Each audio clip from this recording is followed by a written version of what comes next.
All right, well, thank you so much for taking the time to speak to us. And on behalf of myself and the audience, our readers and viewers, we really appreciate you taking the time to speak about the digital economy in Indonesia. Yeah, thank you, Matt. All right, great.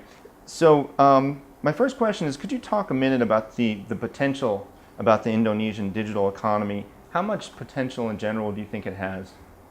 I think there's a huge potential with the Indonesia digital economy, as we know that the Indonesia adoption on digital technology is quite rapid.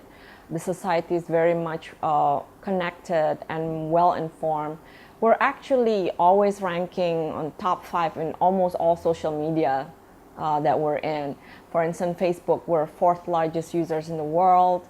And actually our mobile subscription is also more than 100%, so it's more than our population itself. It's actually about 125% is our mobile subscription penetration. And so as you can see with all this, even though we have lacks of infrastructure, but I believe our potential is really huge, being that we're 255 million in population, and then we are 50% of the population is below 30 years old. So that is a key ingredient of what potential in the digital economy we can have in Indonesia.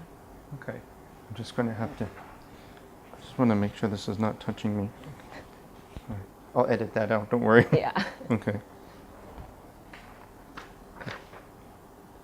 Okay, so you mentioned that really large amount of people that are on the internet in Indonesia. Do you think that's going to grow?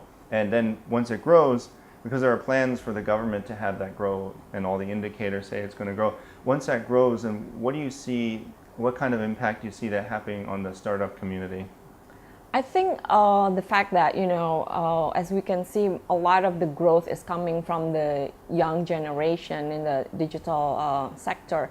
So again, startup Indonesia actually just probably risen up probably the last 4 or 5 years only, but now every time I visit universities or I visit different events on digital events, I see more and more young people coming up to me and giving them their name card and saying, hey, I have a new startup. So probably like in a month, we probably have hundreds of startups growing in the country. And we're not only talking about Jakarta, but we have other, 5 big cities in Indonesia that are growing the same energy of startups, tech startups especially. You said you see more and more young people coming up to you handing a business card more than, say, even a year ago? Yes, definitely. I don't know, maybe because I'm more involved in a lot of the tech or startup events, but I mean, like before, probably I only see 5 people coming up to me. Probably now it's like probably triple even. They come up and saying, "Hey, I have a new company." Because I've been doing mentoring and giving some investment to different tech startups in Indonesia. So for me, I always attract the tech startup in the country. Whether it's in the event or I see my inbox is full of startups. So from there I can see the growth, and it's very dynamic. Yeah. And that's one thing I wanted to ask you about. You work with a lot of startups, you mentor them. What do you think are the biggest challenges that they're seeing right now? I think there's 2 key challenges with the startup right now. One would be the high skilled talents in the country, and second would be probably on the financing side. Indonesia has a lot of raw talents, but we are lacking on the high skilled developers, and I think that's very key for any country or any industry that needs to go digital, that we have skilled developers, because once the industry is growing, we will be needing developers who can take us to the next level in terms of probably we'll be getting more customers, we'll be getting more traffic or higher traffic, and those type of developers, we need a more high skilled one. Right now, a lot of the tech startup who got funding, and then they have to grow at the end, they ended up getting talents from India, from Eastern Europe, and that's for me is a big challenge, because we do need to have our own developers here in the country, because the industry just growing, and not only on the tech sector, even the non-tech sector is getting into the digital sector as well. So the need of a high talent, highly skilled developers is really needed in the country. What is the key to getting more highly skilled developers? Do you think it's something you might work with universities in Indonesia on, or what would you do? What's the key to getting more talent? I think as the industry is growing, a number of big tech companies from abroad, not just from the surrounding Southeast Asia, but also from the US, from Europe, are coming into Indonesia. It could be a great opportunity for us to learn from those companies. So I would say that how can we actually exchange knowledge, and how we can learn from the big tech players already. So that could be one key. Second, of course, you work together with other universities, not only in Indonesia, but other countries who are already have more skilled talents on developers, such as China, India. So those type of collaboration is needed, definitely. What about you mentioned having more collaboration, for example, with large tech giants like Google or Facebook or something. Yes. Do you think that more collaboration with these kind of really big tech companies is needed? Yeah, I always believe that collaborating is the way to go right now. You cannot do anything or everything by yourself.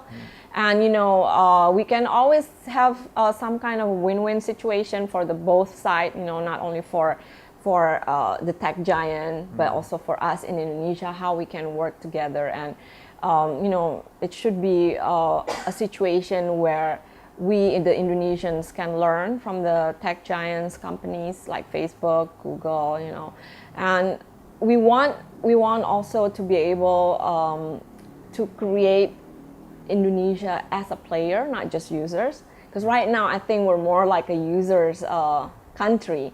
Because when you think of Indonesia, I know now everybody think how big we are on social media, but I think that's just a number, and numbers that relates to us as being users.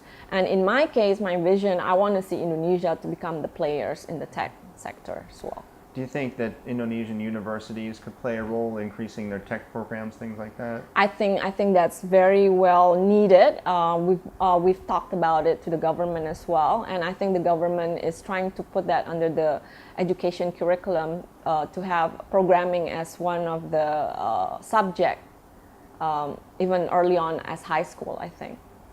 Okay, we have spoken a little before about national strategies for really boosting the internet economy. What kind of national strategy do you think would best help Indonesia's digital economy? National strategy, I mean, one thing that I know that we need is from the government, our policy. I think our policy is kind of outdated, and the technology moving really fast. So I would love to see how government can create policies that, right away fit into the technology nowadays. Because we've seen different situations where the technology, the applications already booming, and then the policy needs to kind of fit in. And that's somehow it's kind of like too late, because there's some other, at the end of the day, there's negative things happening, and then the government have to kind of like jump in and try to fix it. So maybe they could have like a working team that can think how the policy can be more progressive towards the new technology.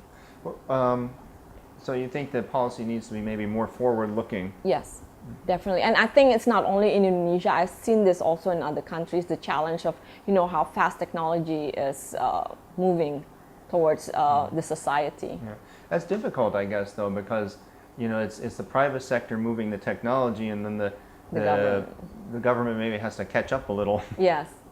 Yeah. But I guess they should find a way to actually try to keep up You know, I'm not saying it has to be like perfect, you know, once technology is up and then government have new policy, but I think there should be a process and a collaboration between the private sector and government.